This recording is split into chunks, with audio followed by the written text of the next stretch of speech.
हाजरीन महफिल, अस्सलामु अलैकुम रहमतुल्लाहि बरकातहू। मैं आज इस महफिल को सभी को क्रांतिकारी इस्तकबाल करता हूँ, क्रांतिकारी सलाम करता हूँ, क्रांतिकारी जय भीम करता हूँ। आप सभी का इस्तकबाल करता हूँ।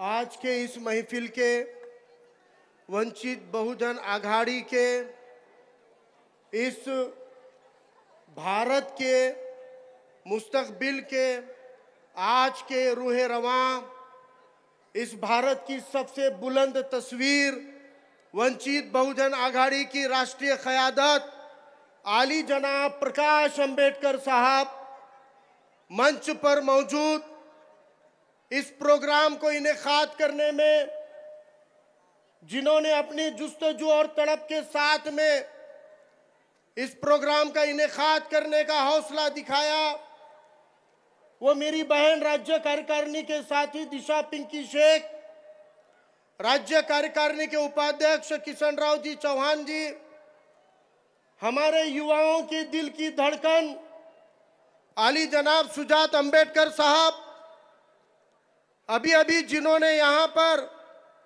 अपने ख्यालात का इजहार किया, मुस्लिम इत्तेहाद फ्रंट के संस्थापक अध्यक्ष औरंगाबाद से आए हुए जावेद कुरैशी साहब, मंच पर विराजमान अरुण आबाजी, युवा नेता अमित भाई भुईगढ़ जी, अहमदनगर के प्रभारी डॉक्टर सुरेश शेड़के जी, और जिनकी धुआंधार तकरीर यहाँ पर जिन्होंने छत्रपति शिवाजी महाराज का सच्चा मावड़ा गरीब मराठा क्या होता है वो दिखाया, वो हमारे मराठवाड़ा के अध्यक्ष अशोक हिंगे पाटिल साहब, जिन्होंने इस मीटिंग को इनेकाद करने में जुस्तजू से काम किया, जिला अध्यक्ष विशाल जी, तालुका अध्यक्ष, और जिन्होंने इसकी परमिशन के लिए जुस्तजू की वो मेरे नौजवान साथी और सच्चा गरीब मराठा संतोष भाई जी, और तमाम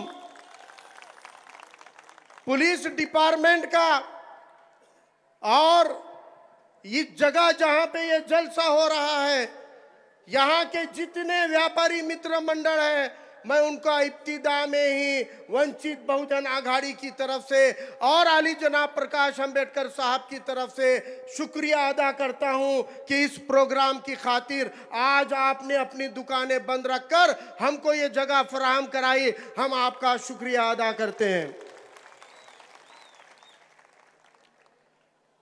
आज की इस सभा के बारे में सुबह 11 बजे से आप आए हुए, 12-1 बजे से बाद जुमा से प्रोग्राम का आगाज हो चुका है, और कड़ी भिनभिनाती धूप में मेरी पर्दानशी माँ बहनें, मेरी माता मौली, नौजवान साथी यहाँ पे जमा हुए। आज के इस प्रोग्राम की सबसे बड़ी खूबी क्या है, आज के इस प्रोग्राम का मकसद क्या है? आज का ये जलसा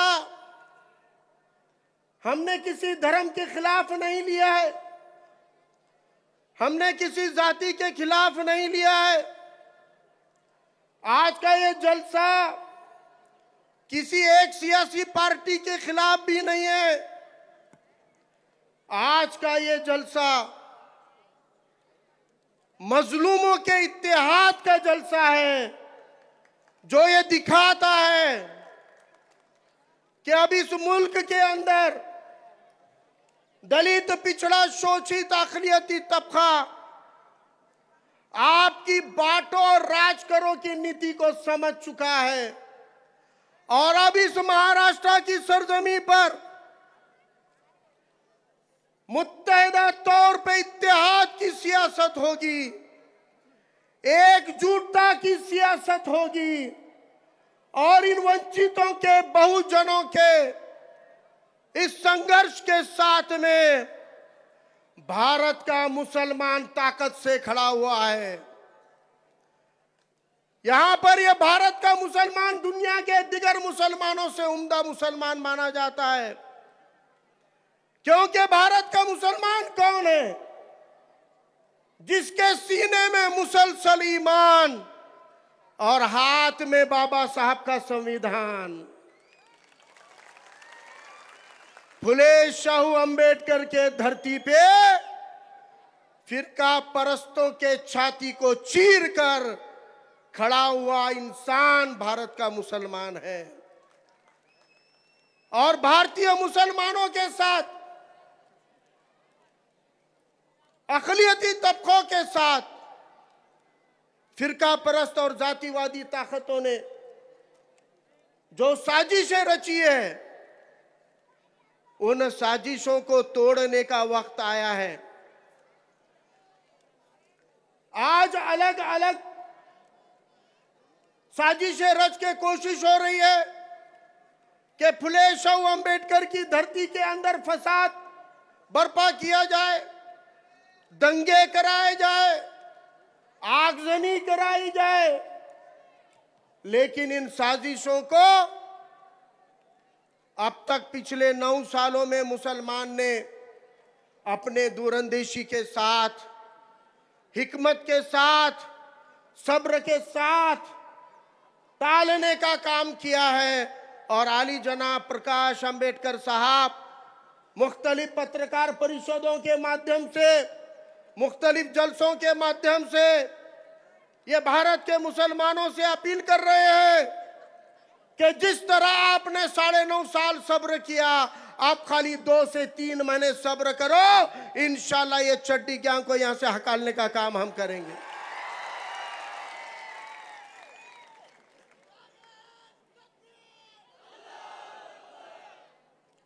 आज यहां जब मजलूमीन की बात हो रही है, अत्याचार की बात हो रही है, जुल्म की बात हो रही है, तो आपके गुहा में होने वाला जुल्म पहला जुल्म नहीं है। उम्मेर में होने वाला जुल्म पहला जुल्म नहीं है। आपने देखा कि यहां पर अकेले मुसलमान निशाने पर नहीं है। आपने देखा कि आपके इस प्रोग्राम का ऐलान होने के बावजूद आप ही के जिले में हर एक गांव के अंदर हमारे पिछड़े तबकात के बच्चों के साथ, मासूम बच्चों के साथ गैर इंसानी तरीके से, रवैये से उनको पेड़ पर उल्टा बांध कर घंटों तक लटकाया गया।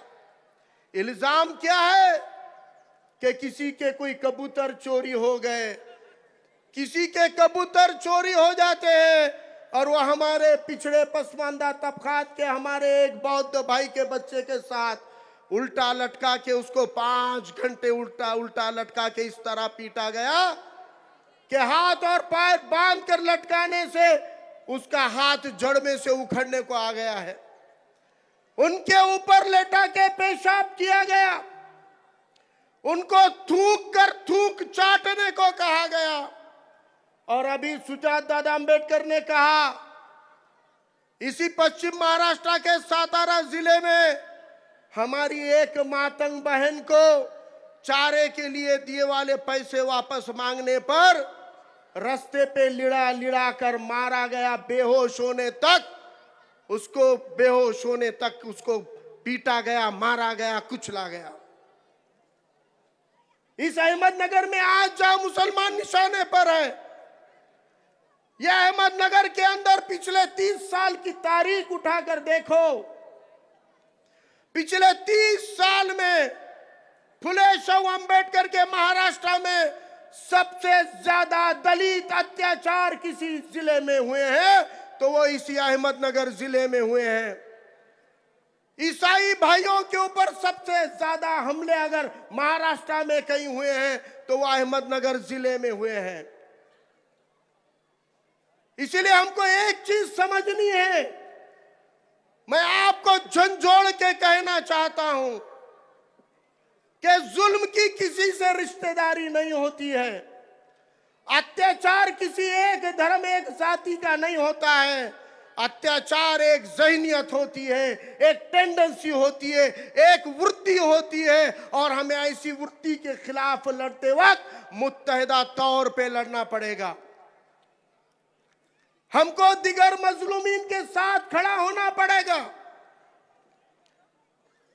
अगर किसी पे जुल्म हो रहा है तो जुल्म के खिलाफ लड़ने का हुक्म हमको बाहैसियत मुसलमान हमारा दीन भी देता है, और बाहैसियत भारत हमारा संविधान भी देता है। ये याद रखिए।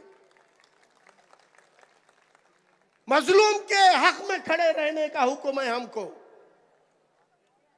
हमको मजलूम के साथ खड़े रहने का, मजलूम के हक में लड़ने का, यह हमारे ऊपर पाबंद है, हमारे ऊपर फर्ज कराया गया है। इसीलिए इस जमात को मर्द मुजाहिदों की जमात कहा जाता है, क्योंकि ये डरने वाली नहीं, लड़ने वाली जमात है, जो जुल्म के खिलाफ छाती ठोक के खड़ी होती है।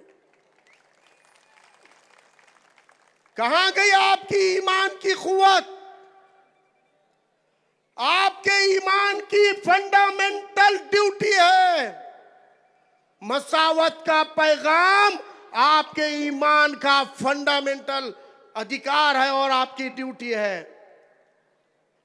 मेरे नबी करीम सल्लल्लाहु अलैहि वसल्लम ने नमाज और रोजों के फराइज से पहले हमको मसावत का पैगाम दिया है, बराबरी का पैगाम दिया है। गैर बराबरी हराम है इस्लाम में। इसीलिए हम अपनी मिंबर से कहते हैं, एक ही सफ में खड़े हैं, महमूद व अयास, ना कोई बंदा रहा ना कोई बंदा नवाज। ये दीन है हमारा, ये मजहब है हमारा, जो बराबरी हमको सिखाता है। और वो बराबरी का तकाजा है कि अगर कोई किसी को गैर बराबरी का निशाना बनाता होगा, किसी के साथ में जुल्म करता होगा, तो उस मजलूम के साथ खड़े रहना हमारे ईमान का हिस्सा है, वो हमारा फर्ज है। और अगर हम दूसरे मजलूमीन की लड़ाई नहीं लड़ेंगे, अगर दिगर मजलूम की लड़ाई आप नहीं लड़ोगे, तो आप मजबूर हो जाओगे, और आप मजबूर बन जाओगे तो फिर तुम मजलूम बनाए जाओगे। अब आपको फैसला करना है कि इस मुल्क में, इस धरती पर हम किसी के भी ऊपर जुल्म नहीं होने देंगे। यह अहद करना है कि जुल्म किसी भी धर्म के, जात के, पोट जात के व्यक्ति पर हो, उसके लिए लड़ने का काम हम करेंगे। अगर आप मजबूर नहीं होंगे तो इंशाल्लाह आप मजलूम नहीं होंगे, तो आप मजबूत बनोगे, तो ही आप मुजाहिद बनोगे। ये मैं कहने के लिए आपको आया हूं। इसीलिए हमको मजबूत होना पड़ेगा। अगर जालिम के खिलाफ लड़ना है तो मजलूमों से दोस्ती करनी पड़ेगी, और अगर आपको मुजाहिद बनना है तो दिगर मजलूमीन के साथ भी जुड़ना पड़ेगा। यह इत्तेहाद है जो हमारा मुस्तकबिल है, यह इत्तेहाद है जो हमारे मुल्क की तरक्की को आगे ले जा सकता है। ये फिसादों की, ये नफरत की राजनीति करने वाले आपके खिलाफ कितनी भी साजिशें कर ले, लेकिन इस मुल्क का एक बहुत बड़ा हिंदू सेक्युलर भी है। ये मुट्ठी भर फिरका परस्तों का मुल्क नहीं है, ये मुट्ठी भर हिंदुत्व के नाम पर जहर घोलने वालों का मुल्क नहीं है। इस मुल्क में एक बड़ा हिस्सा है हिंदू समाज का, जो इस भारत के संविधान को मानता है, इस सेक्युलरिज्म को मानता है, और उस सेक्युलर हिंदू को साथ में लेकर हम सभी छोटे छोटे अक़लियतों को साथ लेंगे, तो ये मुत्तहिदा तौर पे हम आगे लड़ सकते हैं। लेकिन अगर आप बुज़दिली का मुजाहरा करोगे तो याद रखो, ये आग आपके घर तक भी आने वाली है। मेरे घर को जलता देखने वालों, घास का छप्पर आपका है, आग के पीछे तेज हवा है, आगे मुकद्दर आपका है। उसके कत्ल पे मैं भी चुप था, मेरा नंबर अब आया, मेरे कत्ल पे तुम भी चुप हो, अगला नंबर आपका है। ये बात को याद रखना है। अगर एक बच्चे को स्टेटस के नाम पे गुनाह दाखिल करके अंदर डाल दिया जाता है, लव जिहाद के नाम पे झूठा गुनाह करके एक बच्चे को जेल में डाल देते हैं। आप सब दबोच के अपने घर में अगर बैठ जाते होंगे तो याद रखो, ये आग आपके दरवाजे पे भी आने वाली है। एक आदमी पे गुनाह दाखिल करके अंदर डाल देते हैं और खंडी भर मुसलमान घर में दबकर बैठेंगे तो आप इंसाफ की लड़ाई नहीं लड़ सकते। अरे निकलो घर के बाहर, अपने बच्चों कच्चों के साथ जाके थाने में बैठ जाओ। दुनिया की कोई जेल नहीं है जो आप सबको जेल में डाल सके, ऐसी कोई जेल नहीं है। बुज़दिली का दायरा तोड़ के बाहर आओ और याद रखो टीपू सुल्तान ने क्या सबक दिया था। 100 दिन गीदड़ की जिंदगी जीने से बेहतर है एक दिन शेर की जिंदगी जियो।